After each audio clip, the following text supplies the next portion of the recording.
clergyman, because that's the best front. In fact, her father was a Christian clergyman. He was also Leo Wheeler, a programmer. Now, here's another transparency. This came in color from Bethesda, which is one of the places that they program with.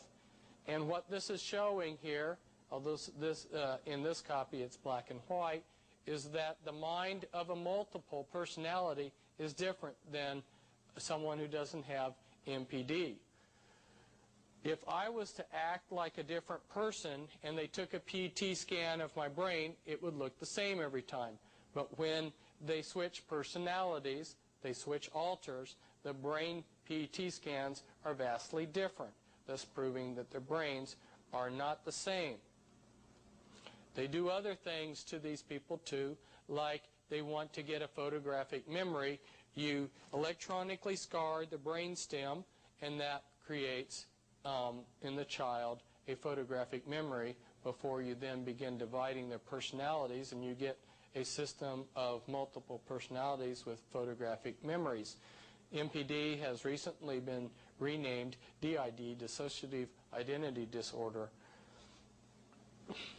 What are the ramifications of what they're doing?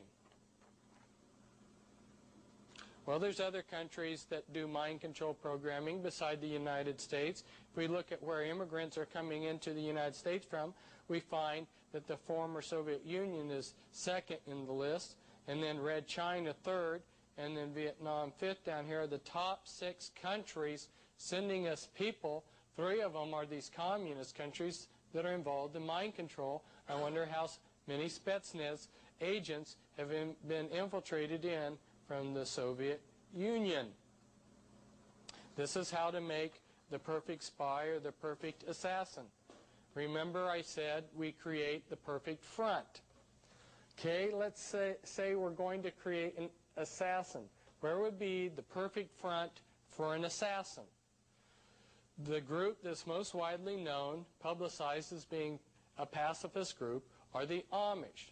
So by various means, which we won't go into, they managed to infiltrate the Amish. Remember, the Amish were required to send their boys to do alternative service during the various wars, and they did. Some of them did that in mental hospitals where they do this mind control programming. And so if we are going to use this Amish farm boy as an assassin, I'm saying we as if we were in the position of the people that use these slaves, these mind-controlled slaves, we would trigger them somehow on a subconscious level for the boy to go on a trip to visit his Freundschaft, his relatives in another state. And as he's traveling, say for instance, maybe he comes on the bus to a stop, and he gets off and goes into the restroom, and he's programmed to go through a series of things which just click him into his assassination altar, and he goes out and carries out his mission, his assassination. Then he gets on the bus, goes and visits his relatives, and comes back. All he knows that he's done is he's visited his relatives. There's a thing called backup amnesia. You forget that you forgot. He doesn't even realize that he's lost time.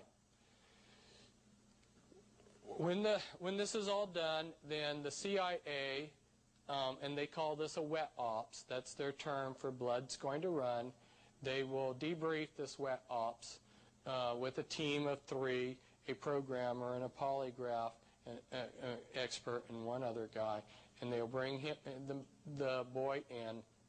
They will query the alters involved, find out what the truth of the matter is during this action, and then when they're satisfied that they know what's happened, they'll place the boy back into the Amish community. I sat and watched them do this mind control with many people right in front of many unsuspecting people. They say the codes, they program people and everything, and the people around them don't even know what's going on. Once you get the programming set into a person, by the time they're a teenager, then in 15 minutes in a back room, you can program them for a mission. So it doesn't take a whole lot of time. Perhaps somebody goes into a restroom, perhaps somebody gets a phone call or something like this, and you can program them very quickly to do something. You saw how this operates if you've seen the Charles Bronson movie Telephone. And there they make this out in the movie Telephone to be something that the Russians have done. And there's this Russian agent, and he's going around the United States, and he calls people up on the phone, for instance, a housewife, and he says a little ditty, like a nursery rhyme, and it triggers her to go into her disassociative state, another alter that's programmed to go and get in the car and blow up a military installation and suicide herself. Now you know what's happening with all these people that are going in and shooting up things and turning the guns on themselves. These are mind-controlled people. Unfortunately, we have about 2 million. That's a conservative estimate. About 2 million Americans are under this total mind control. People, everything that you thought you knew about people is obsolete. And this is very difficult for us to grasp. But it's what the New Agers call a paradigm shift. And everything that we have been using to judge other people has been obsolete, even before we were born. We go into a church, and we use as a litmus test as to whether the preacher is legitimate, is he preaching the Word of God? Unless we could follow that preacher around 24 hours a day, unless we knew the hand signals and some of the other things, we could not get a handle on what that minister was all about. This programming has a very sophisticated way of making people have a Dr. Jekyll, Mr. Hyde effect. And they don't even know that they're controlled. It's undetectable even to the person who's under the mind control. I have a friend who was a Christian minister. He had Collins blood and Rothschild blood in him, and then he was adopted into a Russell family to hide his lineages. And horrors of horrors. Imagine being a very devout Christian, like so many of us are in this room, and he was, and then he finds out that there's a dark side to him that's totally different, that's part of the Illuminati and their horrific rituals. Some people, when they're faced with this, the Christian part of them wants to go into denial about what's going on in their life. Here I am at one of the places they do a lot of programming, the Presidio. And this is real close to Presidio, Palace of Fine Arts, where the Illuminati do rituals.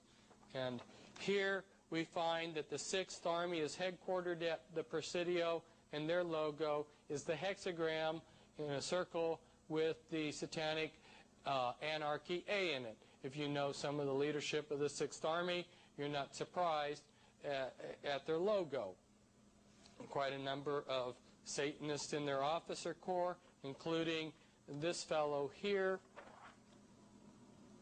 Michael Aquino, who's the son of Betty Ford, and he's the head of the Church of Set, and he has a number of his high priests in his Church of Set who are also part of the 6th Army.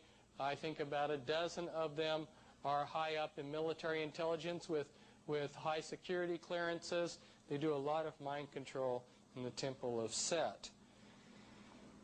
This is another place that they do programming. This is in the United Kingdom, Tavistock Clinic.